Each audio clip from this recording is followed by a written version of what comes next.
RiverBender.com's live coverage of today's game is brought to you by Macias Insurance Agency, your local independent insurance agent. Andy's Auto Body, Tire, and Auto Service and Sales. Auto Butler Car Wash and Express Lube, located at 1706 Homer Adams Parkway in Alton. Rover's Regal Beagle, the Metro East's premier sports bar and grill. Shell Community Federal Credit Union, the one place to go for all your banking needs. Liberty Bank, bank local, bank Liberty. Gerard Fisher American Family Insurance, all of your protection under one roof. First Mid-America Credit Union, exceeding member expectations since 1934. Roberts Ford, the value store since 1949.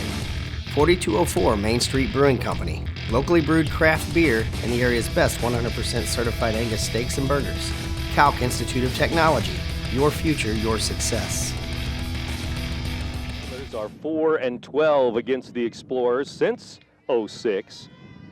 And against Alexis Silkwood, they were 0-7. Speaking of good pitching,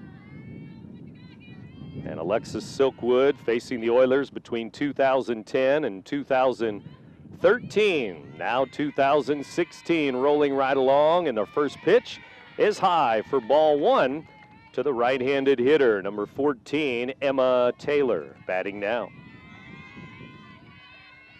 Taylor, a junior, digs in and gets ready from the right side. Moxie delivers high again, and she's a little pumped up as both of them go sky high to Campbell, 2-0. Well, you take the first two that are well out of the strike zone, might as well take a strike. Wait till she can throw a strike, so she might be taken for a while here. High again, it sails up above the helmet, and it's going to be 3-0 to our first hitter with Harshbarger waiting on deck. And she's got to be taken here at 3-0. A pitch or two. Here's a strike called, and it's now 3-1.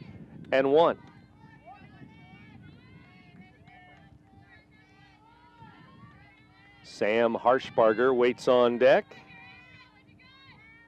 Pitch here, though, to Taylor. Fouled straight back, had a good pitch to hit, and she was right on it. Tipped it straight foul over the screen. 3-2 now. Taylor hitting .340 on the season. That's the best batting average for this Marquette squad. They got her in the leadoff spot. Moxie delivers. This one a rise ball again, it looked like, and fouled straight back again by Taylor, and it's still 3-2 to our first batter of the day. Just the 4 wins on the season, 2 of them against good-sized schools in Granite City and Althoff. The other 2 wins, Greenville and Oakville.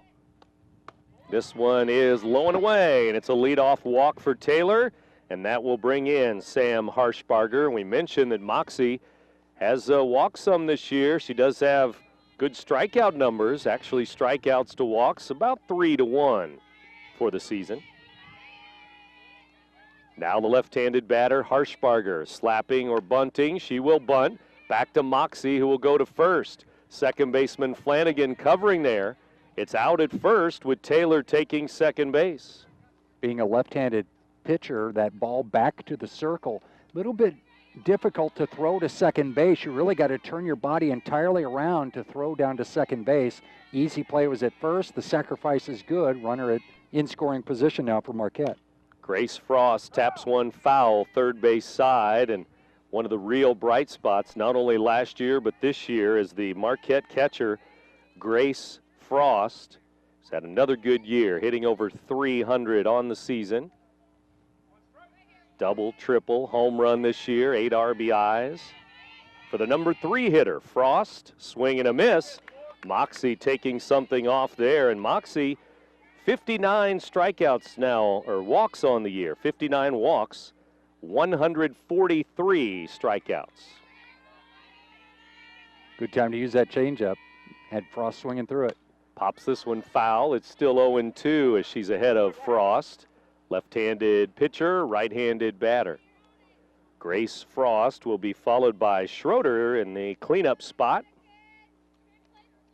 Marquette's definitely got some players they can build around, with Frost being one of them. Eberlin, who's going to be in the circle today, another. If they get Shorman back next year, there's good things on the horizon for Coach Dan Weedman's team. Foul back again as that pitch was up and fouled straight back by Frost, who's still alive at 0-2 here with 1 out and a runner at second base. good plan by Moxie that time to throw one out of the zone to get Frost to chase. She did, but she got a piece of it. Here's the next, and it rises high for a ball. Miranda Schroeder on deck. Leads the team in RBIs, has a .333 batting average, so good cleanup hitter. Follows this number 3 hitter, Frost, who's also good offensively. And up and in, and looked like it might have hit the knob of the bat, but they're going to say hit by pitch, and she will go to first. Well, she's wearing a protective elbow guard, and it looks like it may have hit something plastic, and I guess it was maybe that elbow guard that got hit, and that's unfortunate for Moxie. She had her 0-2, and now she's down at first base. Runners at first and second, 1 out. Miranda Schroeder grounds one to short. Shoemake thought about third, thought about second, throws to first for the sure out. 2 down with 2 now in scoring position. Well, that was the safe play. I don't know if she would have gambled with the other plays. It definitely would have been a gamble. She took the safe 6-3, but runners move up. Here's Tess Eberlin from the right side. Wears number 1 and takes way high. Campbell leaping into the air to stab that one one-handed. Ball 1. First base open here with Shinstock on deck. But right now it's Eberlin. She's been missing everything high. Here's one right in there between the belt and the knees for a strike. Top of the first inning, no score. We're just underway. Eberlin, 225 on the season. Swing and a miss. Fastball by her, strike 2. Well, this is her chance to help herself. We talk about it so much. A pitcher who also bats in the lineup. Well, she's going to be in the circle taking on this Explorers team. Got 2 runners in scoring position. First inning, she's got a chance to help herself. Low and away for a ball here, and that evens it at 2-2 with 2 on, 2 out. And we'll see where we go from here with, again, first base open. Moxie delivers. Strike 3 called, outside corner. Good location for Moxie there. And she strikes out Eberlin with 2 in scoring position. We've played a half inning. No score with the Oilers coming up. You're listening to Big Z Radio Sports. At 4204 Main Street Brewing Company, we believe that great food paired with our own locally brewed craft beer is a staple in life, and we want to share that experience. At 4204, you will find a menu that complements our very own award-winning craft beers, and we serve the area's best 100% certified Angus steaks and burgers. You can find us in both Alton by the Alton Square Mall and at our original location at 4204 West Main Street in Belleville. Come visit 4204 Main Street Brewing Company today for an experience you won't soon forget. Like 500 or close to it, and she digs in from the left side, and Shoemake 29 hits on the year, and she will take a strike, and it's 0-1 from Eberlin here. Got a lot of speed too. She'll beat out balls that are not right at these infielders. Digging out of that left-handed batter's box. A tough out. Eberlin delivers up and away for a ball to the left-handed batter. It is Shoemake here. Another special season for, what is this year, the shortstop for the Oilers. Foul back, straight back, and out of play. Of those 29 hits, 24 of them are singles, so not a lot of power. But no doubt she uses her speed to get on base. She'll find herself down at second base using the steal. Swing and a miss, and couldn't reach it on the outside corner. Fastball, strike 3, and Eberlin has a strikeout to start the ball game. Well, Eberlin doesn't appear to be overpowering, but use good location. Keep them guessing. Keep them off balance, and you'll get strikeouts just like that. And here's a foul ball near the Oilers dugout, third base side, as it's fouled away by another left-handed batter. This is Peyton Young, third baseman for the Lady Oilers. Young will be followed by Moxie, then Campbell, the hottest hitter for the Oilers. Here's a tap off the end of the bat, spinning to the third baseman. Throw to first for the out. Schroeder to first, retires Peyton Young, 2 down. Schroeder playing in, well in front of the bag, as is common in girls softball, and she was able to come in on that ball that was spinning right in front of her and field it cleanly and make the good strong throw to first to get the second out of the inning, Peyton Young. And that brings in Moxie, the pitcher, who takes high for a ball. Morgan hitting .318 with 9 RBIs. Campbell on deck at .418. And yet another left-handed batter to start the game. 3 lefties and then Carly Campbell. Campbell, 4 triples, 3 homers, 24 RBIs. She's on deck, and Moxie tries to keep it alive for her. Swing and a miss. Well, when you stack a lineup, you've got exactly what you'd like. Some speed at the top, left-handed batters that can move them around, and then the big power bat in the middle of the lineup for Coach Emmerich. Swing and a miss, outside corner at the knees. And Eberlin staying out there to these left-handed batters. She struck out Shoemake out there and then got the ground ball off the end of the bat out there too. This one is wrapped foul, first base side, as Moxie got in front of that one. Frost set up outside. Ball may have come over the plate just a little bit. Moxie fouled it down that first base line, just foul. Shoemake out number 1, then Young grounded out after Shoemake struck out, and here's Moxie taking high. It's 3-2, full count to the pitcher. Eberlin's got to put one over the plate here. Moxie's going to be ready. Swing and a miss, strike 3, and Eberlin with 2 strikeouts in the first inning. So we've played 1 in Wood River, no score after 1 inning. You're listening to Big Z Radio Sports. Come on, guys, we're only up by 1 run. I need some insurance. Let's go. Put me in, Coach. I can get you some insurance. AmFam G-Man at the plate. Here's the pitch. Swing and a long one. A home run for AmFam G-Man.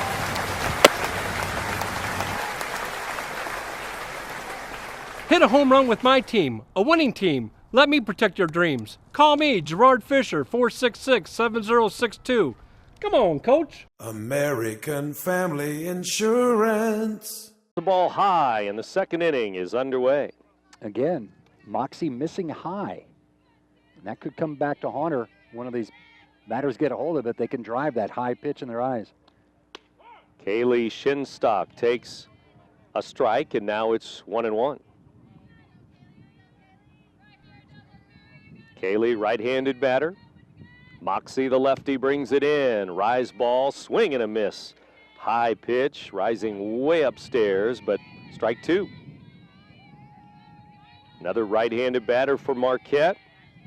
It's been lefties for the Oilers early on. Here is a ball outside, 2-2. Moxie got out of trouble in the first, had those 2 runners on, got the big strikeout to end the inning. Now she's got the bottom of the order to deal with here in the second. Bounces this one in, and now it's 3-2. First inning, she had a walk, a hit batter, and a strikeout.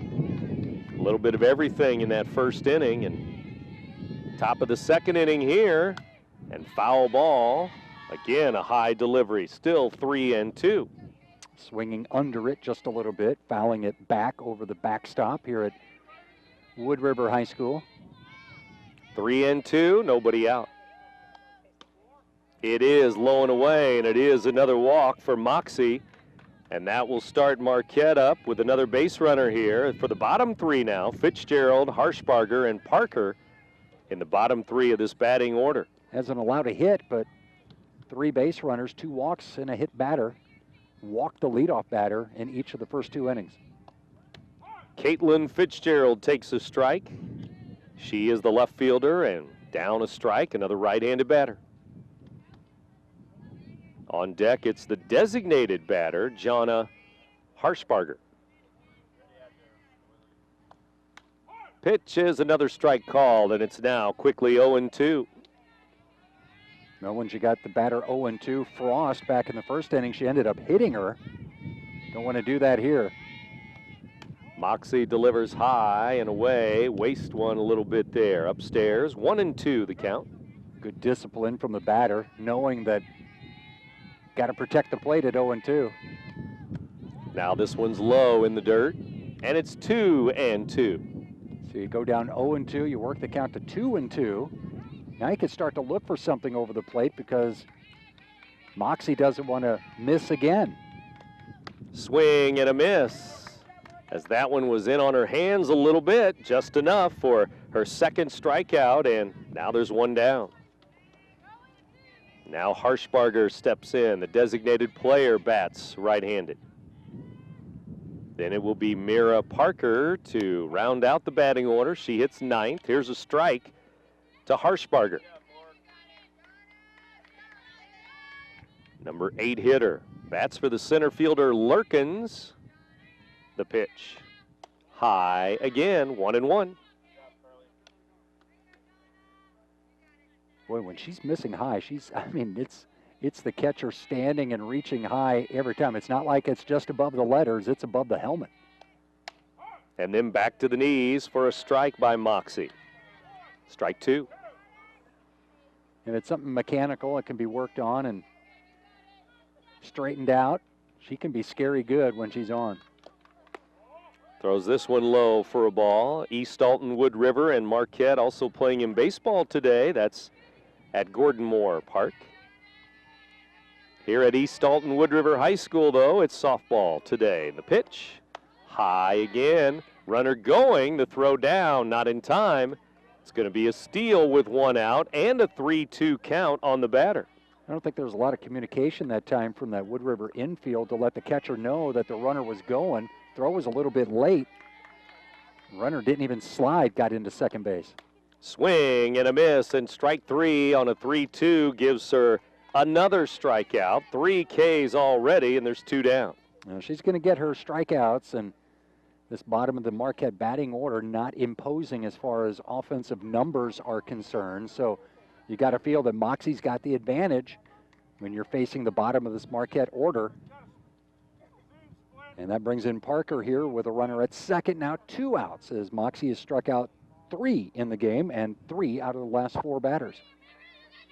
Mira Parker, left-handed batter, number 9 hitter, digs in. Runner at second, 2 down.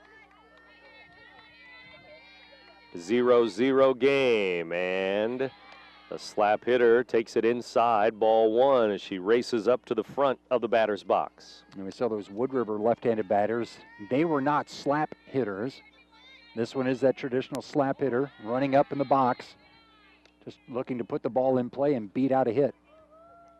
Ball 2 down low. Moxie has already hit a batter, walked 2, struck out 3. But no runs, no hits. But she's got no hitter. No runs, no hits. It's only the second inning. 0-0 game. Here's the pitch.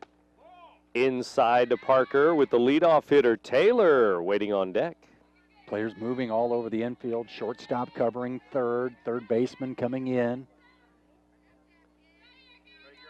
The pitch is a ball up and away, walking the number 9 hitter. And there could be trouble here as Emma Taylor steps in. If there's one player in this Marquette lineup you don't want to see coming in, and it's Emma Taylor, who's got that .340 batting average. Only 4 RBIs on the season. This is an opportunity for her here with 2 on, 2 out. Swing and a miss, up in her eyes, and big cut, strike 1. And head coach Dan Weedman calls time, maybe to cut down on that swing. Strike 1.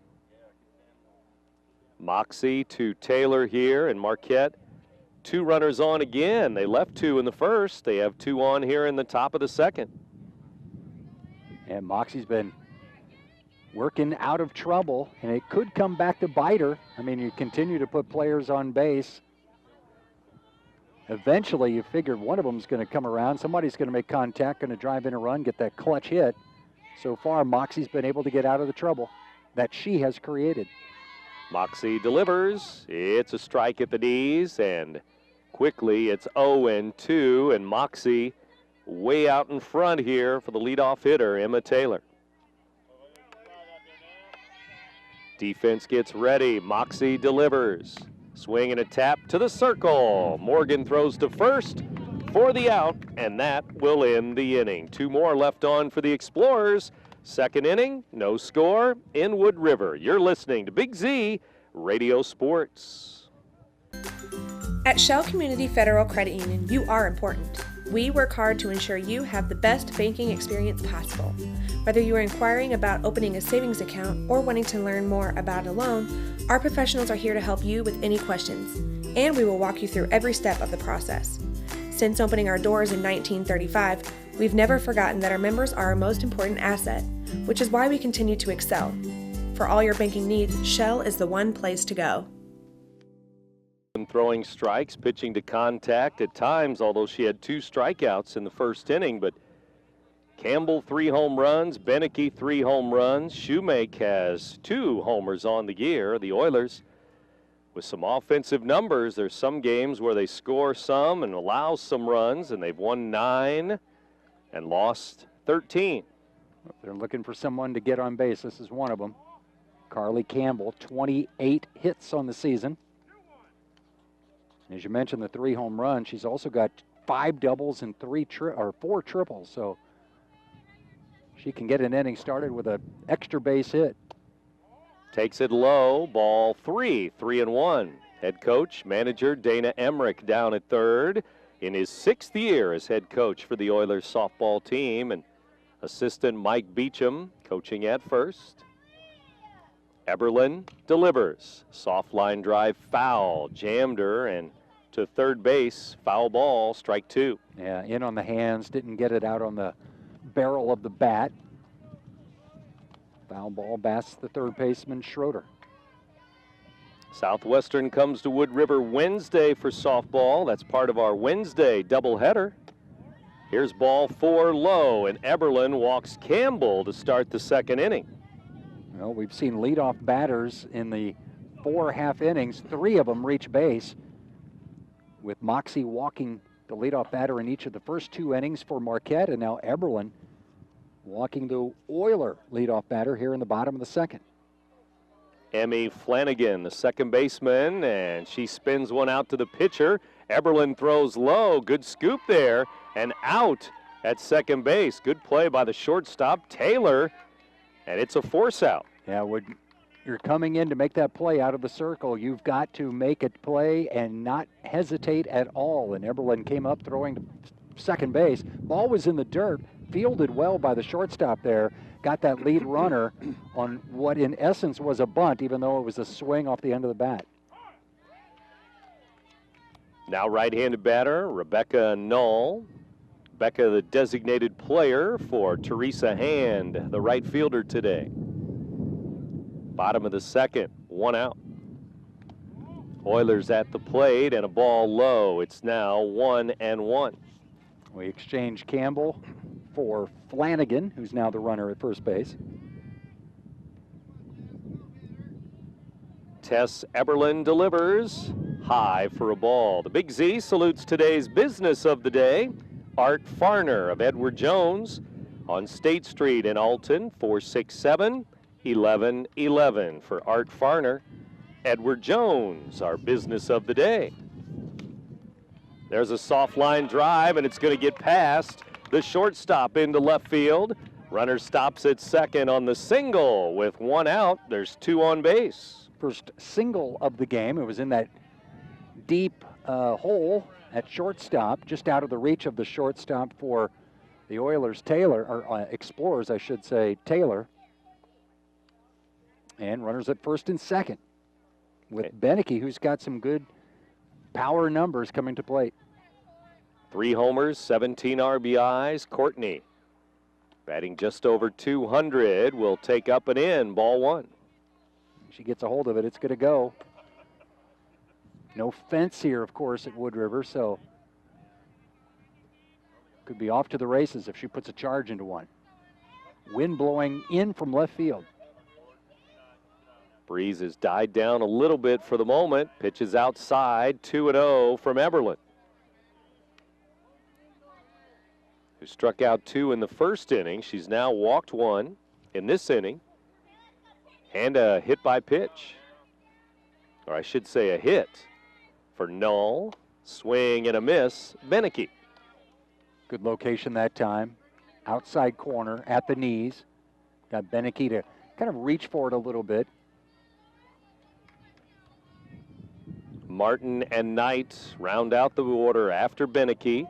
There's a pitch outside, 3-1 to Courtney. Frost tried to frame that one, but she was reaching outside the strike zone, and it was ball 3. Heather Martin waits on deck. First Beneke, though, at 3-1 will take high, ball 4. And the bases are full for the maroon and gold, and here comes Heather Martin, the first baseman. Well, here's the best opportunity for Coach Emmerich's squad to get on the board. Bases loaded, 1 out here in the second inning. And it's how they got on base. I mean, you got the single, of course, but then a walk to load the bases. That shows the pitcher just a little bit wild. You've got a Heather Martin who comes in batting 8th in this lineup, but she's somebody who can put the bat on the ball. She's a .258 hitter. She's got some experience. She's been with this club as a varsity player for a while. Coach Dan Weedman taking time to talk with his infielders and his pitcher in the circle. Best opportunity for Wood River to get on the board here. Bottom of the second inning. Scoreless game. 10 RBIs for one of the 3 seniors on the team. Martin, Flanagan, and Beneke, the 3 seniors. Heather Martin recovering from an ACL injury that she suffered late last season and into the playoffs. Remember that well. Here's a pitch, a wild one back to the screen. A run will score. Everybody moves up, second and third. 1-0 Oilers on a wild pitch. Yeah, Frost, a good catcher, couldn't hold that one in front of her, and it got back to the screen. Not a lot of room here at Wood River, but plenty of time for that runner from third base to score. First run across here in the bottom of the second. Oilers take a 1-0 lead.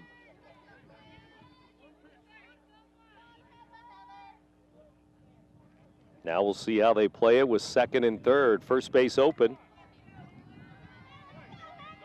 Wood River has scored a run here in the second inning. Pitch to Martin is a strike called, and it's 1-1. If there were 2 outs, you can possibly see pitching around Martin to get to Knight, but with just 1 out, you really can't afford to have the opportunity for Shoemake to bat this inning with bases loaded. Heather Martin digs right back in and gets ready to go. Number 13 on her back. Here's the pitch. It is low for a ball. 2-1 to count. Martin again, no homers, 10 RBIs, but some RBIs out there if she can hit some grass here and get a base hit. 1-0 Oilers. Pitch is a wild one again, but it hits the screen on the fly, and it pops back for Grace Frost just enough for the runners to hold this time. Hit it kind of square as well, so it didn't go up either line. It was right back to Frost, about halfway between home plate and the screen on the carom. Runner couldn't advance. Swing and a looping liner to short. Taylor is there, out, and that will be the second out of the inning. Martin pops out on a pitch up and in a little bit there, and Ashley Knight, the number 9 hitter, left fielder, steps up now with 2 on, 2 out. Well, that's a big out. You got her to not hit the ball off the barrel. Little weak line drive to the shortstop. Second out of the inning. Now you can get this 9th place batter and escape with just the 1 run scored. Well, both teams have had base runners now. We've only played 2 innings. Marquette leaving 2 on in the first, 2 on in the second. Bases loaded for the Oilers here in the second. Strike 1 to Knight. Strike 2 to Knight. It's 0-2. Well, she's doing the right thing when we talk about Eberlin attacking this 9th place batter. You cannot walk her under any circumstances. You got to lay that ball over the plate, either make her put it in play or strike her out. Strike 3 called, and Eberlin laid that one right in there, and she watched it go by. It is strike 3, and after 2 innings, a 1-0 game, the Oilers get on the board on a bases-loaded wild pitch. We'll go to the 3rd inning. 1-0 Oilers. You're listening to Big Z Radio Sports. Roper's Regal Beagle, located on Godfrey Road, is the Metro East premier sports bar and grill. Open Sunday through Thursday till 2 a.m. and Fridays and Saturdays till 3 a.m. At Roper's Regal Beagle, you will enjoy some of the area's best pizza from their wood-fired pizza oven. There is also a full kitchen offering a huge variety, as well as a soup and salad bar. Sports fans, Roper's Regal Beagle is the place to watch the game. 27 TVs, NFL ticket, Big Ten, Pac-12, and streaming local high school sports. Taken here, 3-0. Pitch is way high, ball 4, not close. A 4-pitch walk will start the third inning as the sophomore Moxie walks another. And she's walked the leadoff hitter in each of the first 3.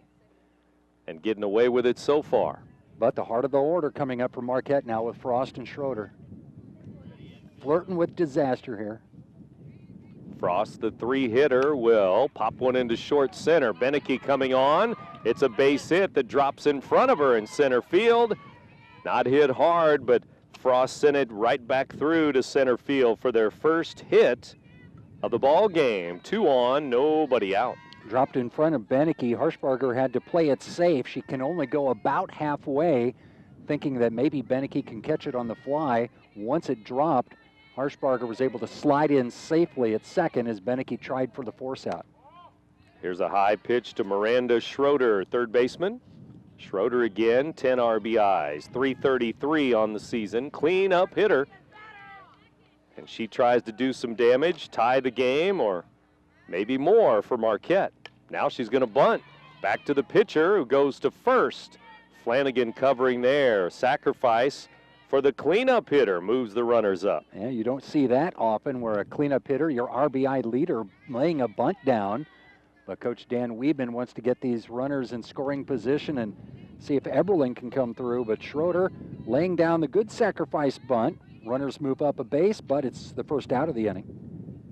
Tess Eberlin has a chance. Swing and a pop foul. First base side and short right field, and strike 1.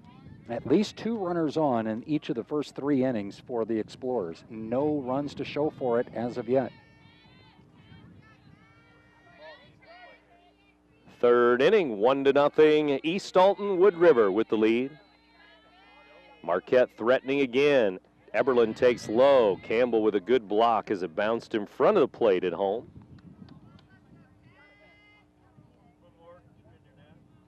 Morgan Moxie to Tess Eberlin. Pitcher to pitcher here in the third inning.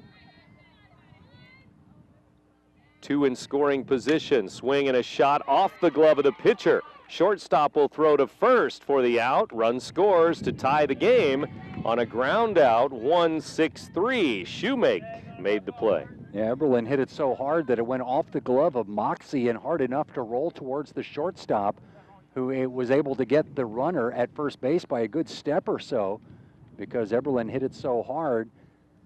Plenty of time to throw her out at first, but she does drive in a run, and we're tied at 1.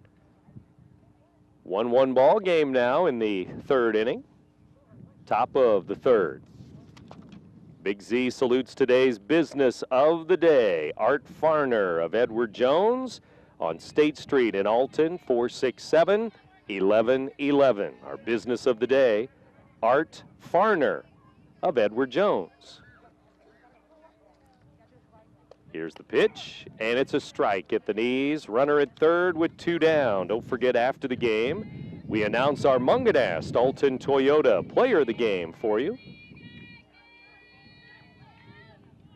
Kaylee Shinstock will take a strike. It's 0-2. That was a big at bat for Tess Eberlin. She had batted in the first inning with 2 runners on, and she struck out to end the inning. After giving up a run in the bottom of the second, she drives in a run to tie it here in the top of the third. Shinstock, right-handed batter, 1 ball, 2 strikes. Runner at third, 2 down. Swing and a chopper to third. Third baseman waits on it, fires across for the out. Peyton Young will throw out Shinstock to end the third inning. Marquette ties it up, though, with a run, middle of the third inning. It's 1-1 now. You're listening to Big Z Radio Sports. What brand of vehicle do you drive? Ford, Chevy, Chrysler, GMC, Buick, Toyota? No matter what brand of vehicle you drive, Quick Lane at Roberts Motors can take care of your maintenance needs. And you don't need an appointment here, just drive on in. Need tires? No need to shop around. We have the lowest tire prices around, guaranteed. Stop in today and see why life truly is better in the Quick Lane. Or see us online at RiverBender.com. Half of the second, top of the order here in the top or bottom of the third inning. Right batters coming up for the Oilers if they want to go back in front in this one.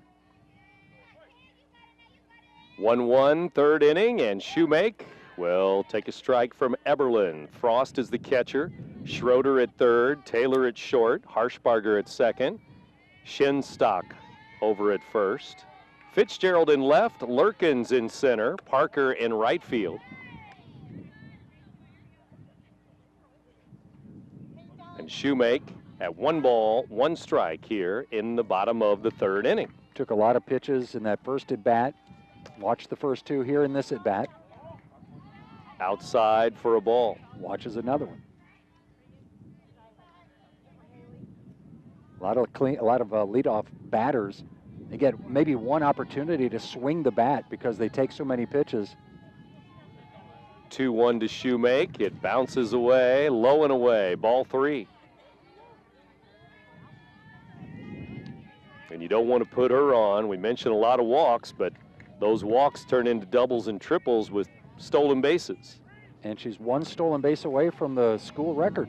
Tying a school record of 22 steals. Leah Emmerich in 2006 had 22 steals. Up and in, ball 4, and there she goes to first base. Shoemake is there, and she won't be there for long. Second straight inning that Eberlin has walked the leadoff batter. Campbell walked last inning. Also has 45 career steals, so she should break the school record for career steals this year later on too, which is 52 stolen bases. But 21 this year so far. And the junior is at first. It's ball 1 to Flanagan. Now a foul ball as it hit the bat. Check swing there at home plate on a pitch inside. Like that went off the knob of the bat for a foul.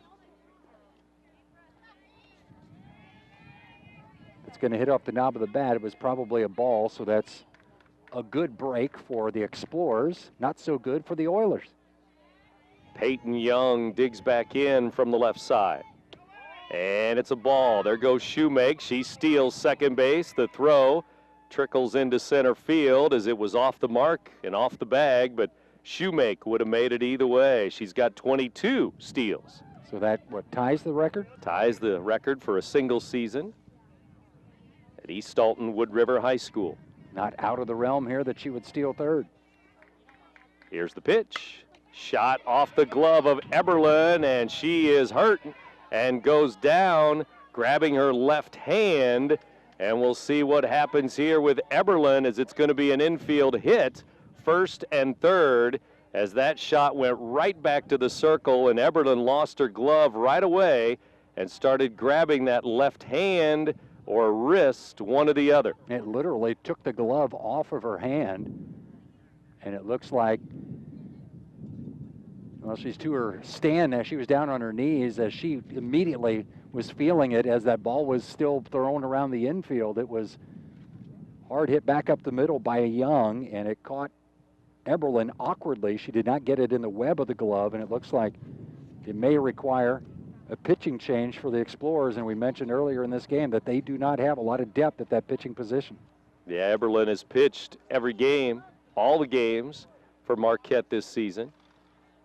And Eberlin looks like she will leave the game. She's still in the circle and still holding that left hand. Both head coaches are there in the circle.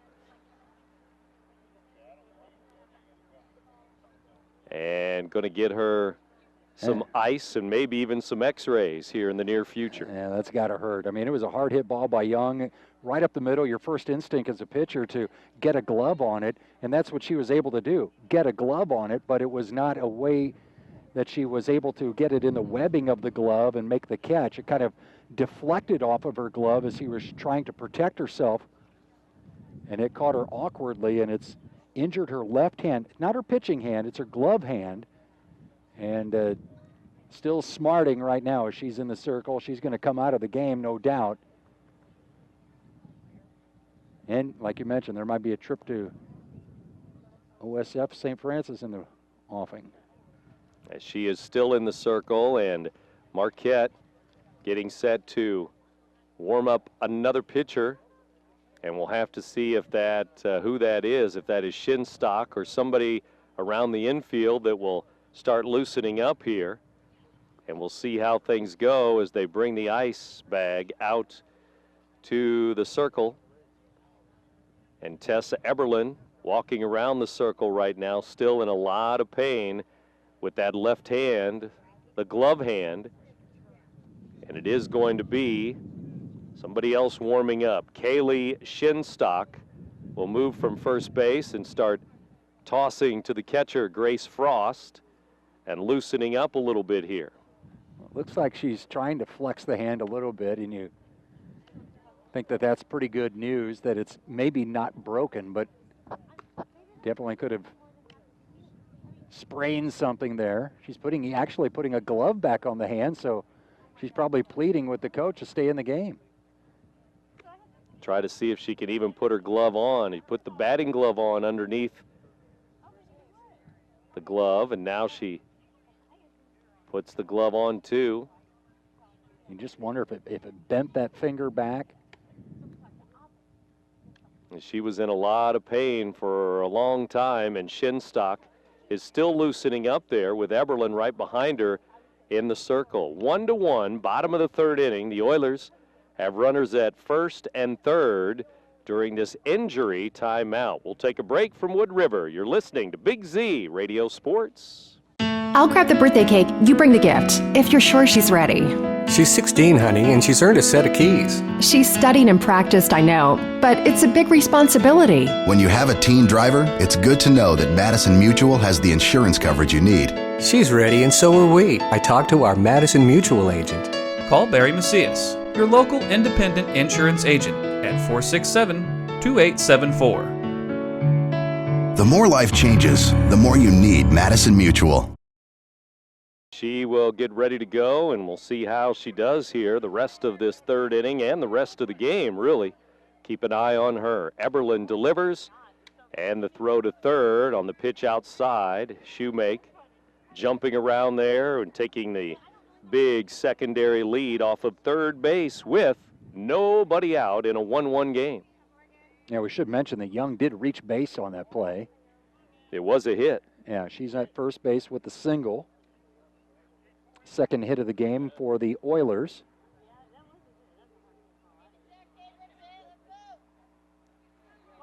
Left-handed batter here, the three-hitter. Swing and a line drive off the glove of the shortstop. That's a base hit and an RBI. And the runners stop at first and second. Taylor with a diving play to her left, but Moxie delivers with an RBI. Well, if she could have come up with that one, that would have been a big out, but it just went off the end of her glove as she was lunging to her left on a ball hit towards the middle of the infield. Shortstop had to go off her glove. Second straight hit that goes off a glove of an infielder, and Moxie reaches with an infield single. And now it's Carly Campbell, dangerous cleanup hitter for the Oilers, digs in. Ground ball foul, third base side. Now it's 2-1. The Oilers have scored 2 innings in a row here. That ball trickling into short center, and Lurkins was out there. Melissa Lurkins in center. Jonna Harshbarger is now in right field. Left field, it's Fitzgerald. Caitlin Fitzgerald in left. Campbell waits, right-handed batter, and a changeup is called a strike. Up and in, but Campbell charged with a strike there. It's 0-2. Big opportunity for Campbell here. First 3 batters in the inning have reached. 1 run is in. You got your cleanup batter coming up. You've reclaimed the lead at 2-1. A fly ball into left, near the line and left. Left fielder Fitzgerald comes on to make the catch, and that will be out number 1 with runners at first and second base. She looked like she was struggling a little bit with that one as she was ranging towards the line, and that would have been close. If it would have dropped, it would have been right near that right field or left field foul line. As it is, it's the first out of the inning. Brings up Flanagan now. So here in the third inning, the Oilers have taken the lead again. Here's Flanagan the 5-hitter. She taps one foul to the Oilers dugout. Again, after the game, we announce our Munganast Alton Toyota player of the game as Flanagan tries to do something about 2 on and 1 out for the Oilers. Eberlin struck out 2 back in the first inning, but the Oilers are starting to get their timing here, putting a lot more balls in play. This one has popped up. Shortstop under it, behind the bag at third, stumbles a little bit too, but Taylor makes the play, 2 down.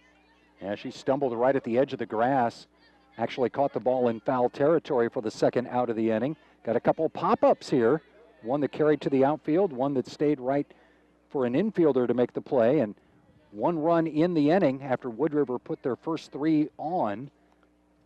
Explorers have a chance to get out of it now with just the 1 run scored. After Eberlin was injured, here's a swing and a base hit. Knoll shoots one to left. It's a hit. And the runners hold. They move up a station, though. Bases loaded. Another hit for the Oilers off of Eberlin. 2 down. And here's Courtney Beneke. 3rd hit of the inning. First one that got through the infield cleanly. Fitzgerald came up throwing, made a good throw towards home plate. I think she would have nailed the runner if they would have tried to send her. Right now the bases are loaded for Beneke. She had runners on last time she was up. Beneke here with 17 RBIs, 3 homers, and it's strike 1. Right-handed batter, Beneke in a 2-1 ball game, 3rd inning. Beneke walked last time up, but she had 2 runners on. 1 run would actually score on a wild pitch. Foul ball back to the screen. Beneke, one of the 3 seniors for the Lady Oilers. And after Eberlin was injured earlier this inning, she's trying to hold it right there at 2-1. Bases loaded, East Alton-Wood River, though, and 2 down. Beneke, swing and a miss. A changeup and struck her out. Big strikeout for Tess Eberlin, and that is the end of the inning. After 3, the Oilers take the lead back with a run, though. They lead Marquette 2-1. You're listening to Big Z Radio Sports. Has free checking become a thing of the past? Not if Liberty has anything to say about it. With 3 free personal checking options and even a free business checking account, free is alive and well at Liberty Bank, the local bank that gives you free checking choices and more cashing in your pocket. Bank locally, bank Liberty. For more information, visit www.bankliberty.com.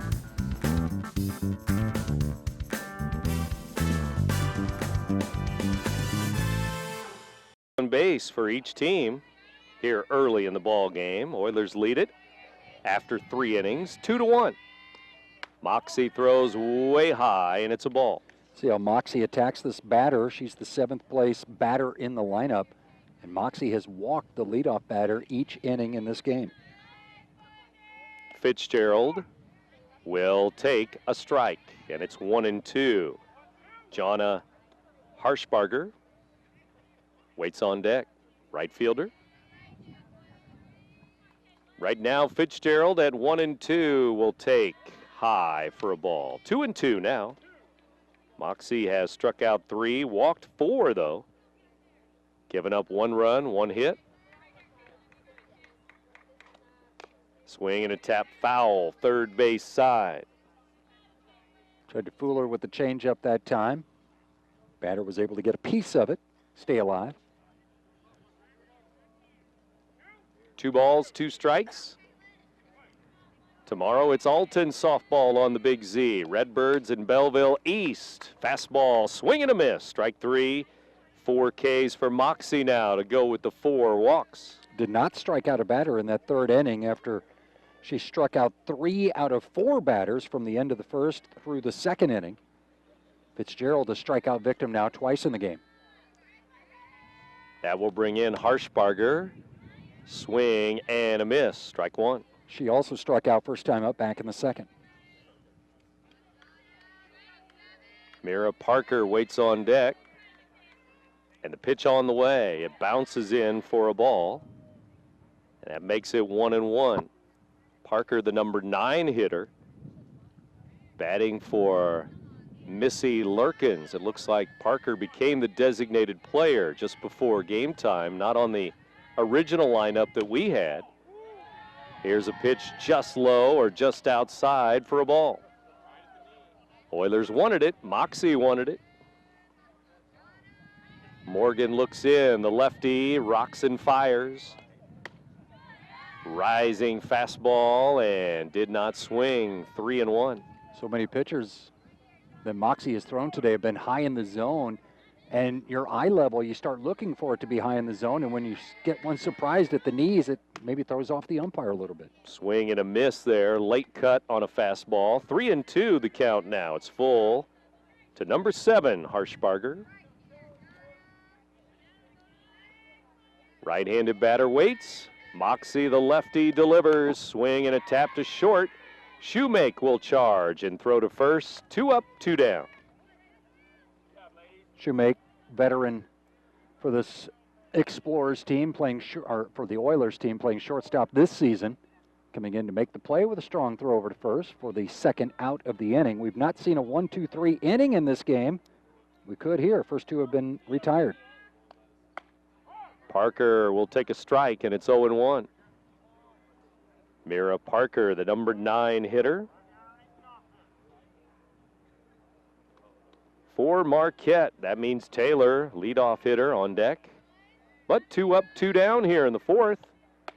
She'll take a ball outside. 2-1 Oilers here in Wood River. Got some cloud cover. Wind not too prevalent right now, died down a little bit. There's a strike again to Parker. It's 1-2. Pop-up thunderstorms in the forecast for tomorrow, and pretty good chance for rain on Wednesday. Here's the pitch. Swing and a line drive. It's a base hit that's going to get into center field on a slap that goes all the way through the middle. Not your traditional slap that is pounded right into the dirt and you beat it out. That one carried past the infield for a single from Parker, and we still not have had a 1-2-3 inning. Flanagan, the closest player to it at second base, but it eluded her into center field. Beneke brings it back in. Here's Emma Taylor. Emma, the shortstop, takes strike 1. Parker's been on base twice in this game. Walked back in the second. Now she gets a single with 2 outs here in the 4th. Taylor at the dish. Top of the 4th. Big Z salutes today's business of the day. Art Farner of Edward Jones on State Street in Alton. 467-1111. Art Farner, Edward Jones, our business of the day today. Taylor pops one up, foul, and it's going to slice out of play. The wind will take it behind the scoreboard, first base side. Well, this top of the 4th inning continues. 2 outs, though. Moxie going for another K. It's 0-2 to Taylor. Outside for a ball. Carly Campbell, the catcher. Martin at first, holding the runner Parker on. And in front of the bag, really, at first base. Swing and a foul. That one up in the eyes of Taylor. Haven't seen Coach Weedman put on any play to get that runner down to second base with a straight steal. No doubt she would scamper down there if the ball got away at home plate. Ready again. Moxie delivers high, 2-2. Runner going, and the throw down, not in time. Campbell had her throw sail down there at second base. Shoemake leaping for the grab. Stolen base. Yeah, I think a good throw would have gotten her. Parker didn't even slide as she ran into second base. Now she's in scoring position. There's a fly ball deep to right, and it's going to sail over the head of the right fielder. Taylor is off to the races. Parker scores. It's 2-2, and they're going to try to score Taylor, and she will get a home run to right field over the right fielder's head, and it's a 2-run shot for Emma Taylor the other way. Yeah, she hit that one the other way, and I don't know if the wind helped it, but boy, she put a charge into it. She got it right on the screws and carried over the right fielder's head. They tried to get the relay throw back into the infield, and the second baseman dropped it, and that allowed Taylor to come around third. I don't know if she would have been thrown out at the plate, but wasn't even close. No throw at all, and an inside the park 2-run home run to put the Explorers on top. For the first time, they have the lead, 3-2. Marquette leading Wood River now. 2-out rally. There's a chopper to the pitcher. Moxie throws low, but out there at first base. Marquette with 2 runs in the fourth on a 2-out, 2-run home run by Emma Taylor. 3-2 Marquette now, middle of the fourth. You're listening to Big Z Radio Sports. Calc Institute of Technology is working for you with career programs for today's jobs. As a career student, you can expect a welcoming atmosphere with exceptional personal service, small classes with one-on-one attention, a set class schedule, and short-term programs that will get you into the workforce quickly. Calc has 2 locations for your convenience located in both Alton and Fairview Heights. For more information, visit Calc online at www.calc.edu. In the bottom half of the fourth.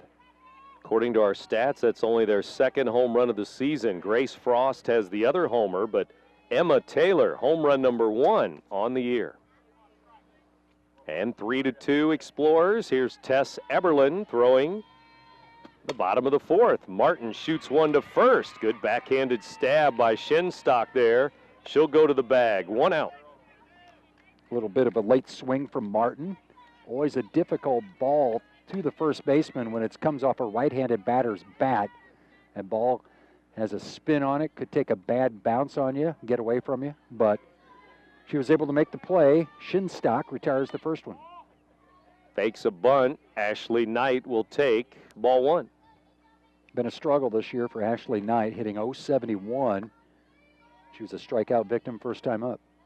Left fielder for the Oilers today, and the pitch is low. 2-0 from Eberlin. Haley Shoemake waits on deck.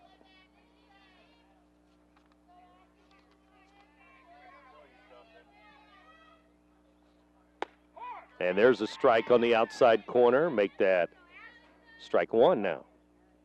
2-1 to count.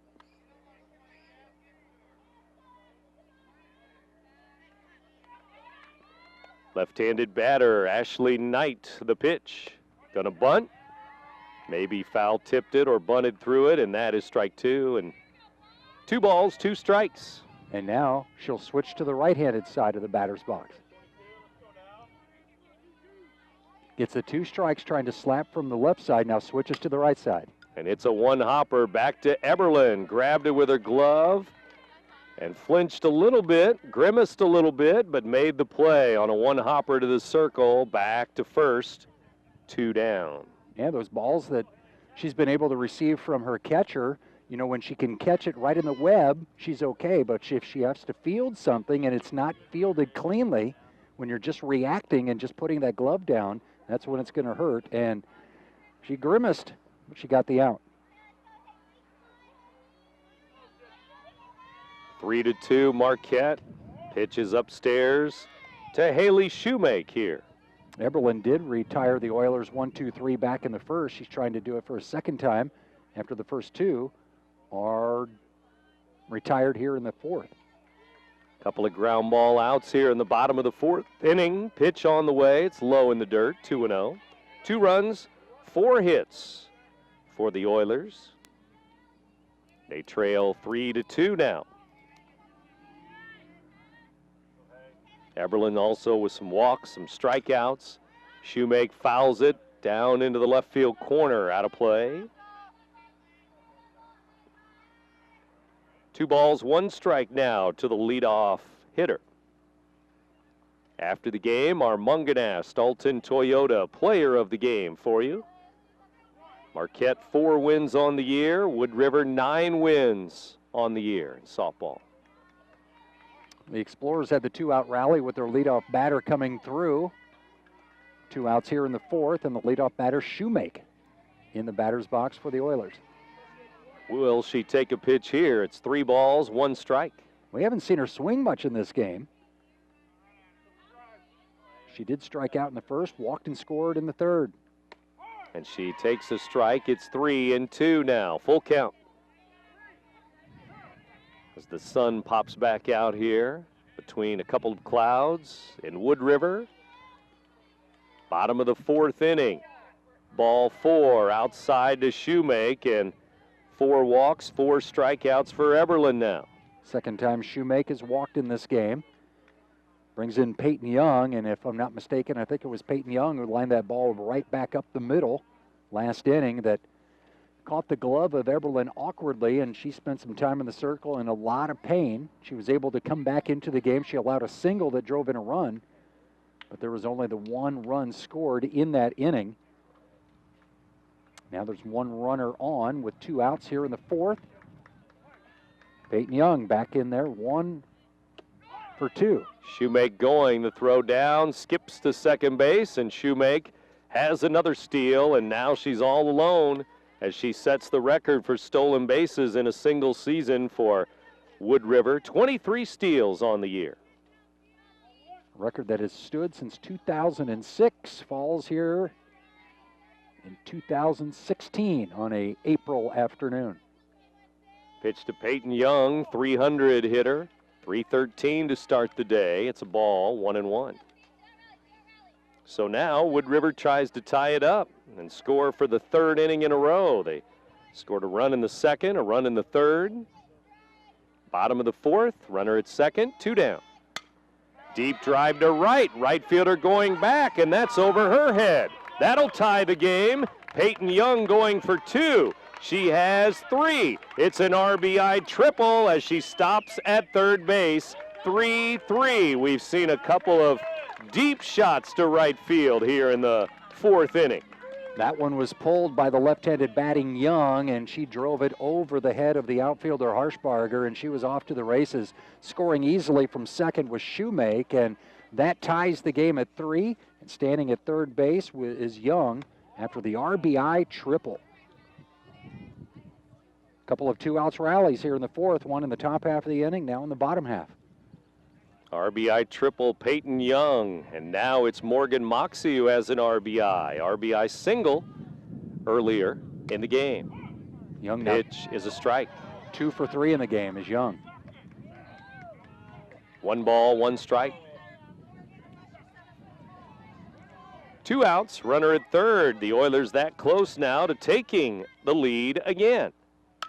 Swing and a base hit into right. They will. Moxie with an RBI. She is on her way. It's rolling into the right field corner. She's flying around 3rd, and she's going to try to score. It's a home run. Morgan Moxie to right field. A 2-run homer down the right field line. We just saw Peyton Young turn on one and hit it towards the gap between right and center field. This time it was down the line in right field. Hard hit by Moxley, showing her speed. She's able to round the bases for the 2 RBI home run. 3 RBIs on the day, 2 hits, Morgan Moxie, and just like that, it's 5-3. They tie it up on a Peyton Young RBI triple, take the lead on a 2-run homer. Both of those shots to right field, and now it is Carly Campbell. Game's last 5 runs have been scored with 2 outs. Top half of the inning, Marquette scored twice with 2 outs, and now the Oilers scored 3 times with 2 outs here in the bottom of the 4th. Marquette's only lead of the game, 3-2, and it didn't last long. It's now 5-3 Oilers, with a 3-run 4th inning of their own. And a home run for Moxie after the home run for Emma Taylor.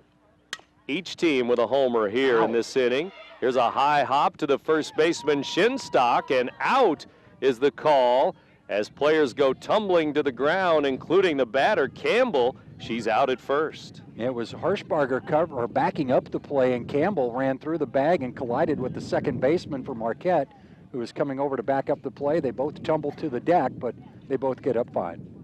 5-3 Oilers now after 4. East Alton-Wood River with a 3-run 4th after Marquette scored 2 in the top of the 4th. So after 4, East Alton-Wood River back in front, 5-3 over Marquette. You're listening to Big Z Radio Sports. Come on, guys. We're only up by 1 run. I need some insurance. Let's go. Put me in, Coach. I can get you some insurance. AmFam G-Man at the plate.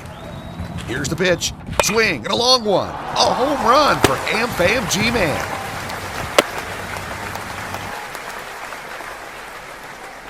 Hit a home run with my team, a winning team. Let me protect your dreams. Call me, Gerard Fisher, 466-7062. Come on, Coach. American Family Insurance. Well, Young came through with her 10th RBI of the year, then Moxie with her 2nd home run of the year to give her 12 RBIs. And she has what would be the game-winning RBI with that 2-run homer in a 3-3 game. But there's a long way to go. Yeah, we're early. We still got plenty of softball to go. 5th inning. Moxie delivers.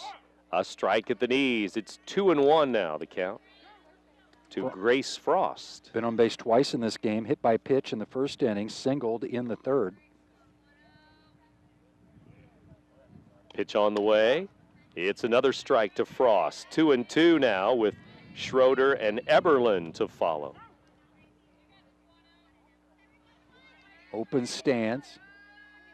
Waves that bat behind the right ear. 2-2, popped up down the left field line, hooking foul out of the reach of Shoemake, and left fielder Knight down there. Swung at a pitch that was up in the zone, maybe out of the zone high. Fouled it off. See what Moxie comes back with here. 2-2 count. Moxie delivers. Swing and a deep drive to left, way back. Left fielder can't reach it. Knight will chase it.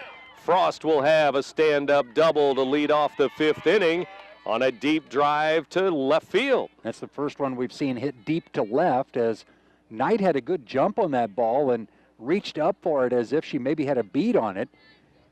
Didn't really roll away from her too much, and Frost was only able to get the double on one of the harder hit balls of the day. Swing and a miss. After seeing Schroeder, the batter. After seeing, 2 home runs, triple, and some balls hit hard in this game, especially the last couple of innings now. All of a sudden, some extra base hits popping up here. Swing and a miss, strike 2. And here's somebody who could really put a charge in it too, Schroeder. Miranda at the dish with 2 triples, 10 RBIs on the year. Pitch on the way. Up and in, ball 1. Frost at second base. Nobody out. Schroeder, Eberlin, 4 and 5 hitters now. Eberlin has an RBI. Here's a ball, 2-2. Schroeder leads the team in RBIs with 10. That would only rank her, I think, 4th on the Oilers team. She's the only double-digit RBI producer for this Explorers lineup. Swing and a miss. Let her high, swing and a miss strikeout for Moxie. She has her 5th strikeout. And now Schroeder's 0 for 3 in the game. And Eberlin will come to the plate. Tess Eberlin with Frost, a teammate at second base, 1 on, 1 out. First time up, she had 2 runners on. She struck out last inning, or last time up, she had 2 runners on. Ball went off the glove of the pitcher, fielded by the shortstop, who threw on for the out at first, but it was enough to drive in the run. Runner in scoring position down at second base is Frost with the 1 out. Eberlin at the plate here. If she gets it through the infield, Frost has got some decent speed. She should be able to score. Right-handed batter. Eberlin wears number 1 on her blue jersey. And she will hit one back to the circle. Moxie throws to first. It gets by Martin. Everybody's safe. It's going to be 2nd and 3rd for the Explorers there as Martin missed it at first base. Looked like a decent throw. That's her first error of the game, as Moxie handcuffed her first baseman just a little bit in an unusual situation there. The runner on second was only able to advance to third, while the batter was able to go down to second on that wild throw at first. The reason was because Frost kind of held her position at second base. She waited for the throw to go across to first, and when it was wild at first, she can only go to third. So runners at second and third with 1 out. You're going to have a courtesy runner. Bridget Powers, number 26, will run for the pitcher out at first. And now the batter, Kaylee Shinstock. Shinstock, number 22, right-handed batter, 2 on, 1 out. Strike called as she fakes a bunt. And squaring there. It would be a squeeze play if she was trying to put the bunt down there, or maybe she was just looking to see what Moxie would deliver. Moxie delivers again, and it's a strike called. Outside corner around the knees, 0-2. Explorers came through with a 2-out RBI back in the 4th inning. The difference there was the leadoff batter, Taylor, coming through with the home run. Swinging a pop-up, Martin at first has it right near the bag, and that's 2 outs, and the runners at second and third now for Fitzgerald. Second out of the inning, Shinstock didn't really put a lot of good contact on that one. Weakly hit to the first baseman, and now Fitzgerald's going to have to come through. Strikeout victim first 2 times up. Here we go, time called by the catcher now. Carly Campbell wants to discuss this right-handed batter. And Coach Dan Weedman will talk to his hitter here. Caitlin Fitzgerald, a left fielder at the plate. All kinds of base runners for Marquette in this game. It was finally Taylor who broke through with a big clutch hit in the 4th inning. They trail here by 2, but those 2 runners in scoring position could tie the game if Fitzgerald comes through. And they still are meeting in the circle. The umpire goes to break up the meeting. The Big Z salutes today's business of the day. Art Farner of Edward Jones on State Street in Alton, 467-1111. Had a lot of conferences between coaches and players, injury. A lot of runners on base. This game has been dragging. Back and forth, too, and a 5-3 score right now in the 5th inning. Still anyone's game. Home team with the lead, East Alton-Wood River. Here's a strike. It's 1-1. Top of the 5th. Moxie delivering here to Caitlin Fitzgerald, number 13. Swing and a foul tip, strike 2. Just missed that one. See if Moxie goes up the ladder a little bit. That ball was letter high, swinging at it. Maybe just go a couple of inches higher, see if she could throw it by her. And it's a ball just outside here, and it's 2-2. Yeah, she wanted that one. Tried to paint the outside corner, smiling broadly as she thought she had her. Another pitch, swing and a fly ball to center. Beneke gets under it and drops the ball. Off of her glove it goes. 2 runs will score, and the batter ends up at second, and we are tied on the air 5-5. Well, Fitzgerald put that ball in play as she drove it out to center field. Beneke trying to camp under it, and when she reached up high to make the catch, it went off her glove, and 2 runs crossed the plate, and it's tied here in the 5th. So a big error brings in 2. With 2 outs, the runners were going.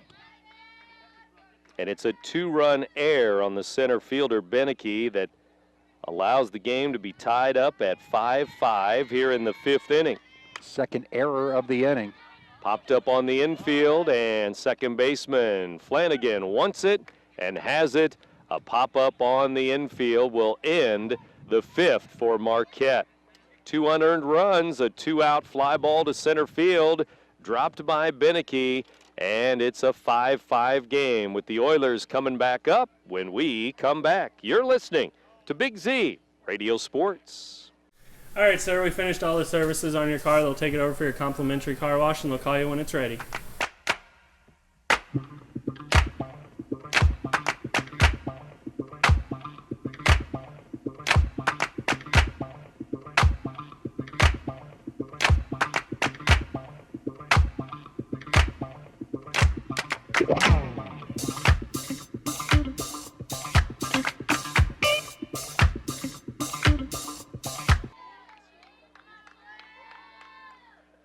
Here's a ground ball, 1 hop to Schroeder at third. Throw to first. Out number 1 in the 5th, 1 down.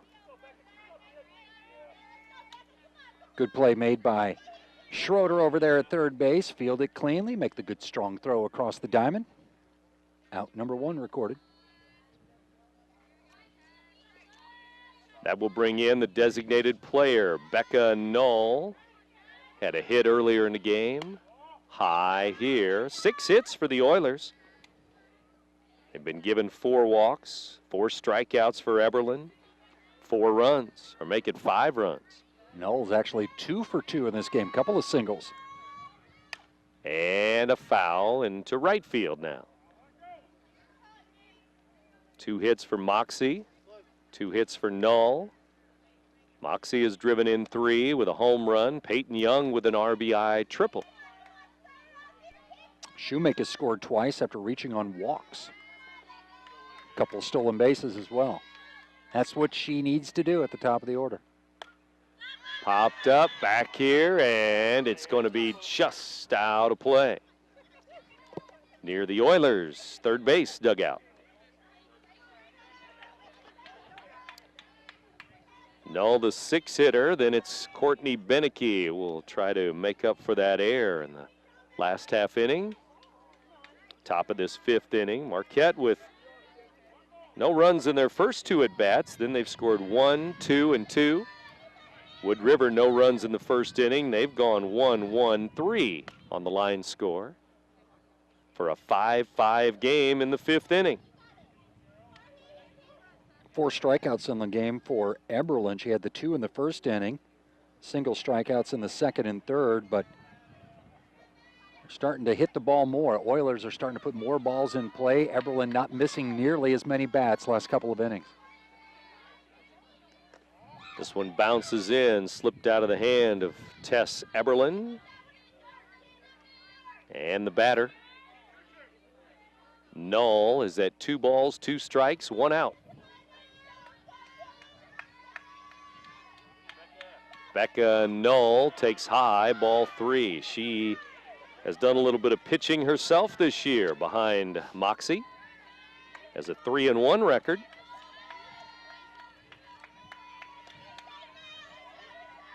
Knoll, the designated player, 3-2, pop up near the bag at third. Taylor, the shortstop, in foul territory, makes a running catch, 2 down. Good running catch from the shortstop to range into foul territory. Keeping the eye on the ball as you transition from the dirt infield to the grassy area in foul territory. Also a little bit of a slope over there towards the dugout. Able to stay with it, make the catch. Beneke, 3 homers, 17 RBIs. Just over 200, though, the batting average. And with 2 outs, she swings and fouls one straight back. Eberlin got the first 2 outs last inning, and then that big 3-run, 2-out rally for the Oilers, giving them the lead. Marquette has since tied it as Eberlin tries to retire the Oilers in order here in the bottom half of the 5th. Beneke, the 7-hitter in the lineup for Coach Dana Emmerich. Low, 1-1 the count. Laid off that one. She almost offered at it. 1 ball, 1 strike, 2 outs. Bottom of the 5th. 5-5 ball game. Pitch up and away for a ball. We no doubt that Beneke maybe wants to atone for that error in the top half of the inning. She had the ball go off her glove, allowed 2 runs to score. Can't do too much here. Nobody on. So far, she hasn't really swung at balls out of the strike zone, little things like that, the over-aggressiveness. High for a ball. Heather Martin on deck. It's 3-1. So Beneke at 3-1 may get 1 to hit. Well, she should expect something in the strike zone. It's whether Eberlin takes something off it here. Swing and a pop foul. Back and out of play. Came at her with the fastball and fouled back by Beneke, and now you can maybe change speeds. Get her off balance a little bit. Full count. Beneke waits. Eberlin brings it in. Swinging a foul as she was on that one. Just a little in front of it. Foul ball. Third base bag. Good solid contact that time, fouling it off. Gotten a piece of the last couple, fouled them off. She's trying to gauge the speed, and that's when you need to change speeds and maybe go out of the strike zone just a little. Line drive, it's a base hit into center field. A line shot right back to center. Lurkins brings it back in to second base with 2 outs. Had that 1-2-3 first inning, and since then, Eberlin has not been able to retire the Oilers in order. Beneke comes through with that 3-2 pitch, taking it right back up the middle. One hopper to the center fielder, hard hit ball. Got a lot of solid contact on that one from Eberlin. Here's Martin, started the day, 258, 10 RBIs, no home runs, and it's strike 1 to Heather. She's one of the 2 batters in the 8 and 9 hole that have not gotten on base in this game for Coach Emmerich. Martin, the 8-hitter, Ashley Knight on deck. Swing and a foul, strike 2. Every other spot in the order has been on base at least once in this game, except for 8 and 9 in the lineup.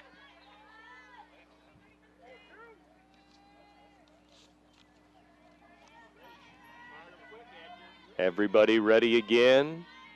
Eberlin to Martin again. Ball just outside, catcher setting up outside at 0-2. 2-out rally last inning, of course, for the Oilers when they scored 3.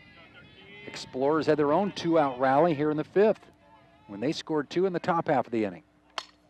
Ground ball rolling to the second baseman. Second baseman flips to first for the out, and the Oilers do not score for the first time since the first inning. They have a scoreless half inning, and after 5 now, we're still tied at 5-5 here. The Oilers and the Explorers in girls softball. You're listening to Big Z Radio Sports. If you have car problems, Andy's has the solution. Customer service is priority number 1. Our dedicated staff will be more than helpful in getting your car back on the road while you relax in our comfortable waiting area. If needed, we'll also make arrangements for a rental. Our experienced ASC certified technicians will walk you through every step of the process. Andy's Tire and Auto Service offers every under-the-hood service you need. Visit one of our 4 convenient locations today. 5-5 game as we go to the 6th inning now, and just 2 innings left unless we play some more, but it's 5-5 now with Marquette coming up in the top of the 6th inning. Craig Ballman and Brent Birkland back with you. Pat Heston, our engineer this afternoon, as we go to the 6th inning, and Marquette with Parker at the plate. Been on base twice in this game out of the number 9 spot in the order. This one's a ball. It's 1-2. So Parker and then Taylor and Harshbarger, top of the order. Walked, was stranded back in the 2nd inning, singled and scored in the 4th. Leads off here in the 6th. Swing and a miss, and Moxie has a strikeout. That's 6 Ks in the game, 1 out in the 6th. Moxie with 1 strikeout last inning, a single strikeout in the 4th, 2 strikeouts in the 2nd, and 1 in the 1st. And 4 walks. That was a problem early in the game. He's been effectively wild since then, hasn't issued many walks. A couple of unearned runs that cost him last inning. Here's Taylor, who had a big blast to right field her last time up, a 2-run home run. Right fielder playing a little bit deeper now. Taylor hits one to right again. This time it's to the right fielder, who gets under it and has it. Good play there as Hand stayed with it. She did stay with it as that ball was drifting towards the foul line. Had to come in for it and catch it kind of awkwardly low on her body, but in front of her, and she was able to make the catch for the 2nd out of the inning. First 2 have been retired. Here's a pitch that's a strike to Sam Harshbarger. Good play, Teresa Hand in right field. 2 outs. Nothing shaking for the blue here. Marquette at the plate, top of the 6th. Outside, 1-1. 5 runs, just 4 hits for Marquette. Left 6 on in this game. There's a tap to first. Martin has it. Will go to the bag for the out. Unassisted at first base. And no runs for Marquette. Middle of the 6th inning. We're still tied in Wood River, 5-5. You're listening to Big Z Radio Sports. At 4204 Main Street Brewing Company, we believe that great food paired with our own locally brewed craft beer is a staple in life, and we want to share that experience. At 4204, you will find a menu that complements our very own award-winning craft beers, and we serve the area's best 100% certified Angus steaks and burgers. You can find us in both Alton by the Alton Square Mall and at our original location at 4204 West Main Street in Belleville. Come visit 4204 Main Street Brewing Company today for an experience you won't soon forget. Coming up this inning with Shoemake and Young, Moxie, all potential players to get runs across. Base hit up the middle. How about the number 9 hitter, Knight, coming through up the middle for a hit. Just her 3rd hit of the season, and she gets things started here in the 6th. Left fielder Ashley Knight right back up the middle for hit number 8 for the Oilers in a 5-5 game. Here's Haley Shoemake. Well, that's just what Coach Emmerich wanted. Now he's got the top of the order coming up. Players that have produced in this game, with Shoemake reaching base twice via the walk, scoring a couple of runs. Peyton Young, of course, with 2 hits on the day, including that triple. And then Moxie, who had a home run, driving in 2. Strike 1. And now ball 1 to the junior. Hay, the shortstop. Frost did a good job keeping that ball in front of her, not allowing a ball in the dirt to get back to the backstop with Knight, who's got some speed on at first base. Nobody out. The number 9 hitter with a hit. Now the leadoff hitter taps one off the glove of the third baseman. No throw with Shoemake speed. Safe everywhere. First and second Oilers. Schroeder was moving to her left, had to reach down for that one, went off the end of her glove, and as soon as it rolled away from her, there was no way she was going to get Shoemake at first. The only thing she could hope for is if Knight overran second base. She did turn at second, but didn't wander far enough, and the first 2 have reached here in the 6th. I'm going to give her hit number 9 for the Oilers there on a ball that's hit the other way. I don't know if they can throw Shoemake out even on a clean pickup there. It wasn't hit hard, and she was out of the batter's box quickly, and it would have been close at first. She's faster than I am. And now she's on base for the 3rd time in this game, and Peyton Young steps in. And Young, big RBI triple in this ball game. Maybe bunting here. As she takes outside, ball 1 as everybody's moving around. The base runners, the infielders with nobody out and 2 on for the Oilers. I don't think you take the bat out of her hands here. I'd let her swing away. Peyton Young will bunt it, third base side, foul ball. 1 ball, 1 strike to the lefty, Peyton Young. She had the RBI triple, which was her 10th RBI of the year earlier. Oilers scored early on a wild pitch. That got it all started today. And behind the batter, looked like there for a ball. Man, it's got to be scary when that ball's coming right at you, and you don't want to duck backwards and just kind of freeze. Moxie on deck has driven in 3 of the 5 runs. Swing and a miss, up in her eyes, a ball, but 2-2 now, strike 2. Well, no bunt play on there, and now with 2 strikes on her, you don't figure she's going to be bunting with 2 strikes. Moxie and Campbell to follow. They have the right hitters up here. Peyton Young now. The pitch. Swing and a fly ball, center field. Lurkins coming on and off of the left fielder's glove, who flies in front of the center fielder. I'm not sure who called it, but Fitzgerald had it go off of her glove. Bases loaded.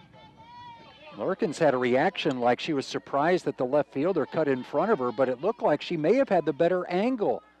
And she was on the dead run and went off her glove. The runners were only able to advance 1 base, and we've got the bases loaded now after the ball off the glove of the left fielder goes for another single. So 10 hits for the Oilers now. as I'm not sure if anybody called that ball. Normally you'll say that, hey, that's the center fielder's ball if she can get it. But it was close, and then I thought there might be a collision out there, too. Yeah, it was really hitting in no man's land. It was almost dead even between the left fielder and center fielder. Center fielder definitely did not come in aggressively after that one. It was the left fielder who was much more aggressive going after the ball.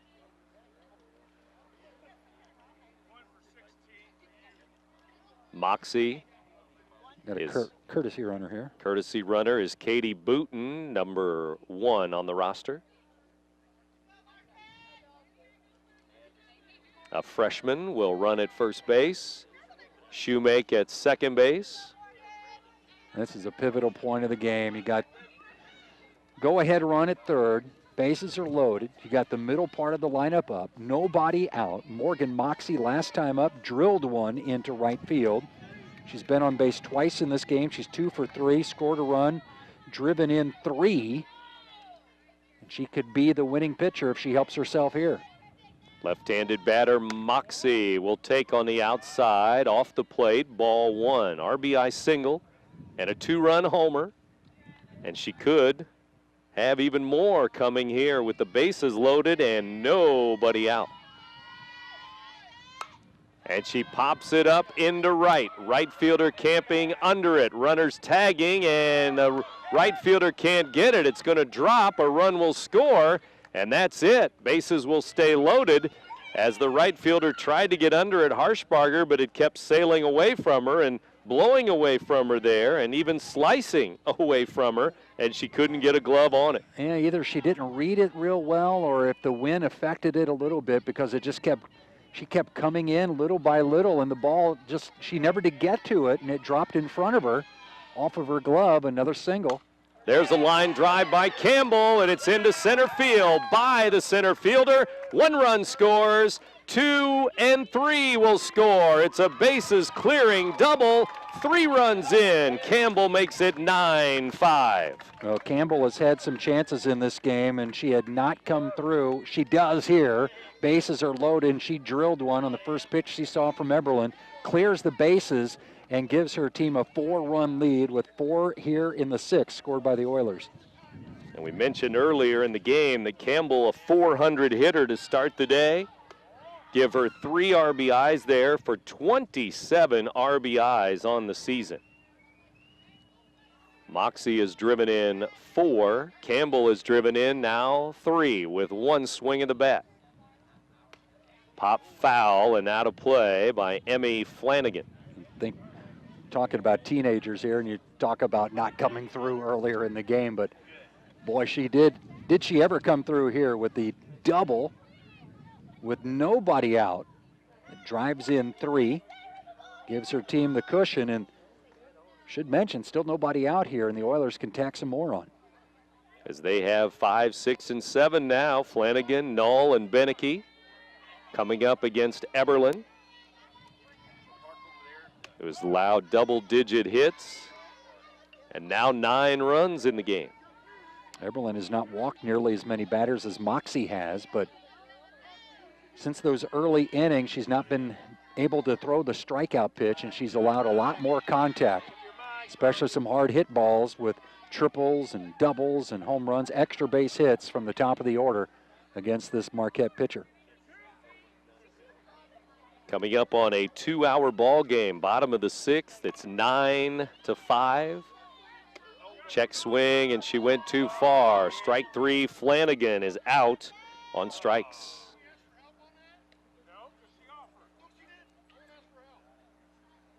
And the home plate umpire says she went too far, went around, and it is strike 3. Coach Emmerich is asking the home plate umpire to ask for help to see if there was a check swing or not. And normally you're going to get the base umpire's going to agree with the home plate umpire. He's not going to overrule on a strike 3 like that. This is the biggest inning for either team today. Wood River had a 3-run 4th, but here it's a 4-run 6th to break the tie. And here is Becca Null. Takes a strike, 0-1. Top of the order really has done the damage. Shoemake on base 3 times with 3 runs scored. Peyton Young on base 3 times, scored twice, driven in a run. Moxie on base 3 times, driven in 4. Campbell with a 3-run double a moment ago. Outside, 1-1. Wood River takes the lead again here in the 6th. And here's Becca Knoll, who's had a good game, 2 for 3. Reached base on singles first 2 times up. Here's the next. Swinging a fly ball, hooking down the left field line, foul. Oilers looking for win number 10 on the season here on their home field. If the weather holds, be a busy week for these two teams. Everybody's here in this last week of April scheduled to play 2, 3, 4 games. And games versus Southwestern and Gillespie later this week. And East Alton-Wood River trying to go to 3-0 in the Prairie State Conference. Wins over Bunker Hill and Nokomis so far. And it's Marquette here today in the conference. Up and away, 3-2 to Knoll. Full count here to Knoll. Right-handed pitcher, right-handed batter. 3 balls, 2 strikes, 1 out. Swing and a foul by the manager, Dana Emmerich. Seasoned manager, he doesn't make a play to try to stop that ball with the bare hand, just turns, lets it go past him. He's probably been stung by a few foul balls in his career, and he prefers not to do that anymore. It's been 8 years as the assistant softball coach, and now his 6th year as the head coach here. The line drive to center, and it's going to be played on a hop in center field. Another base hit for the Oilers, 1st and 3rd, 1 out. Single right in front of the center fielder. Knoll's 3 for 4 in this game with 3 singles.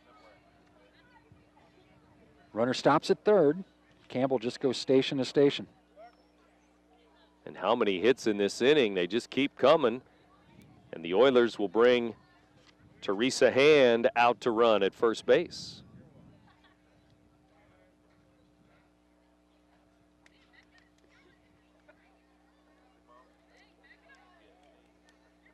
The first 5 batters in this inning reached. First 4 have come around to score. And Coach Dan Weidman making a trip. Well, I thought he was going to make a trip to the circle, but instead he's just going to maybe change up center fielders here. Nope, he's not going to make a change either there. Tess Eberlin and Morgan Moxie, the 2 pitchers that have gone the distance here. They've given up runs, hits, walks, strikeouts, both pitchers, and it's 9-5 right now. I think one of the outfielders may have a bloody nose. The umpire's out there talking to one of the outfielders for Marquette, and that's where Dan Weidman has gone out to center field area. And so we have another injury timeout, if you will. It's been a lot of stoppages in this game. We've got these coaches that like to talk to their players. Had some players with injuries. A lot of hits in this ball game. A lot of full counts, a lot of walks. And there's been 14 runs scored. 9-5 ball game, 6th inning, and when the Oilers come back to the field, all they need to do is get 3 outs now to win this game, and they have their largest lead of the game at 9-5. Plenty of baseball and softball going on here to start the week on this Monday, including Wood River and Marquette right here. 9-5, and the Oilers with 1 out. Beneke will take a strike. Runner going, tagged out. Now the runner coming home is safe as they steal home on a double steal. The front end, though, out. Carly Campbell will come home, and it's 10-5.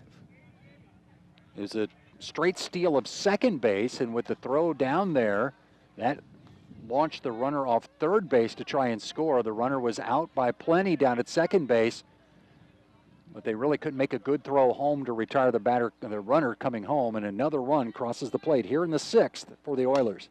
Beneke grounds to third. Schroeder with a good pick at third. Throw to first for the out to end the 6th inning. Big 5 spot, 5-run 6th inning for the Oilers to take a 5-run lead. They break the 5-5 tie and now lead it 10-5 as we go to the 7th. You're listening to Big Z Radio Sports. Red or black, silver or gold, new or used. At First Mid-America Credit Union, they know options are important to you. That's why they've made relationships with local dealerships where you'll receive all the extras with First Mid-America Credit Union's low rates and financing done on the spot. All you have to do is decide what you want. Your car, our loans, they're made for each other. www.1stmidamerica.org or call 618-258-3168 to speak to a representative. Especially at the top of the order, getting it done for Coach Emmerich in this one. Well, they scored 3 innings in a row, and then in the 5th they didn't score, but they made up for that in the 6th inning with a 5 spot. Strike 1 to Grace Frost. 7th inning underway. Moxie delivers up and in for a ball. Well, they need a rally. Explorers need a rally, and they need to get runners on base. They've got the middle of the order coming up. I think things were just set up perfectly for the Oilers last inning when they got that 9th place batter to reach via the single, come to the top of the order with a runner on and nobody out, and they did what they have the capability of doing, score bunches. Moxie delivers again, and it is a ball, 3-1. Exactly what Moxie doesn't want to do is walk the leadoff batter here after you're given a 5-run lead. Frost, Schroeder, and Eberlin due up. Here's one at the knees, strike 2. 6 Ks for Moxie. Frost has been on base 3 times in this game. Scored a run back in the 5th after leading off with a double. Morgan rocks and fires, swinging a tap to third. Third baseman Peyton Young throws across, scooped by Martin, out at first base, and Young to Martin for the out. Young had that ball come up on her just a little bit, caught it right around the belt level, and then her throw at first base was in the dirt, but dug out over there by Martin. First out recorded here in the 7th. Schroeder now, cleanup hitter to the plate.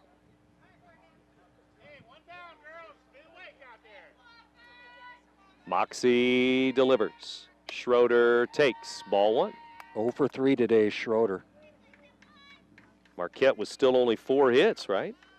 4 hits, 5 runs scored, 6 left on base. So they're being out hit 13-4 and had it tied up at 5-5 thanks to a big error in the 5th inning that allowed the tying run to score with 2 outs. But the Oilers broke the tie with a big 6th inning. Now in the 7th, 2-0 pitch is a strike to Schroeder. 7th inning, 1 out, nobody on for Marquette. Here's the pitch, swing and a drive into left center field. Left fielder moving over, can't cut it off. She'll have to chase it, and Schroeder will move on to second base with a stand-up double. There's hit number 5 for Marquette. Oh, Miranda Schroeder. Hard hit ball into left center field that time. Left fielder took kind of a bad angle at it. Knight couldn't cut it off, and it goes to the gap. Double with 1 out in the 7th. Marquette's got their base runner on. 25, Katie Williams will pinch hit here. Bat for Tess Eberlin in the number 5 hole. So Williams comes off the bench. And you wonder if swinging the bat affects that injured finger or injured hand of Tess Eberlin. It would be her bottom hand if she's a right-handed swinger. She injured her glove hand earlier in this game.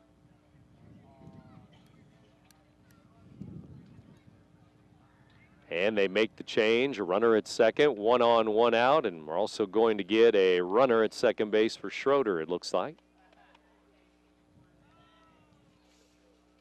That will be Bridget Powers again, 26. This batter, 25, is Williams.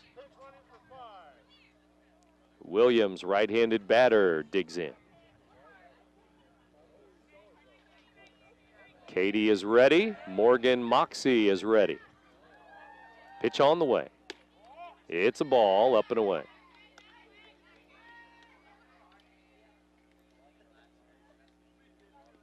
Williams ready to go, right-handed batter. Moxie delivers another. It's a strike, 1-1. She's watched the first two. Good pinch hitter does that, coming off the bench kind of cold. See if Moxie can deliver another one over the plate. It's a strike at the knees, outside corner. 1 ball, 2 strikes. And now Williams can't afford to watch one go. She's going to have to swing the lumber here.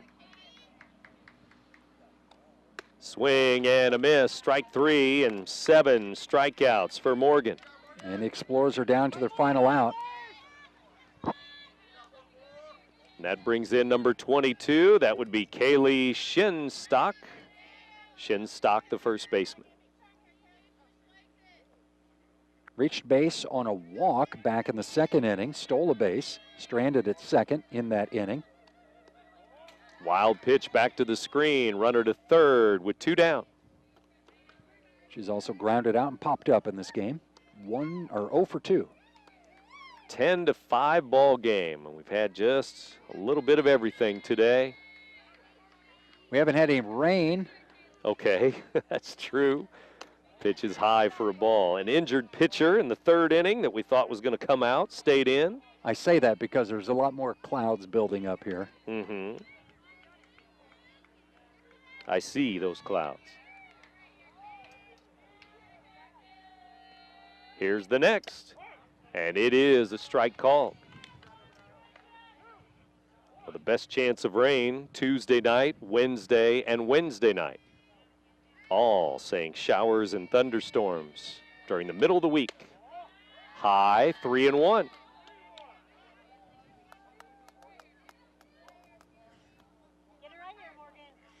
like the Oilers are going to stay perfect in the conference in this RiverBend, not only a RiverBend rivalry game, but also a conference game. Ball 4, and Moxie walks another after the strikeout.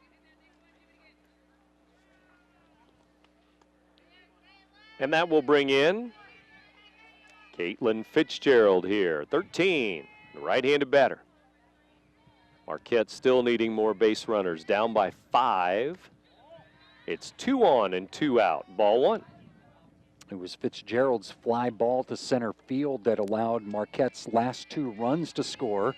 It was back in the 5th inning.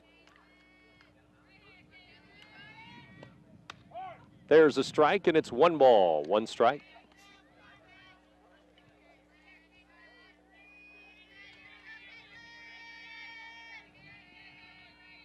Moxie looks in, 1-1 pitch on the way. Here it comes, swing and a foul. Strike 2, back to the screen. Ball a little bit in on her hands. She fouled it off. So Marquette down to their last strike. Moxie, a strikeout earlier this inning, a walk. 2 on, 2 out. Foul tip, and it hits Campbell, and she goes down on a knee. Maybe knock the wind out of her. Got her right in the chest protector. She's okay. Catchers always say that, don't they? Everybody's going to check just in case. Moxie came in from the circle. She was concerned about her catcher. On the left side, it appeared a big thud after the foul tip. Maybe in the left rib cage. Yeah, I don't think it caught any of the glove at all. Off the bat, right back into the chest protector. Campbell's going to be a little bit sore. Eberlin's going to be sore. Boy, I mean,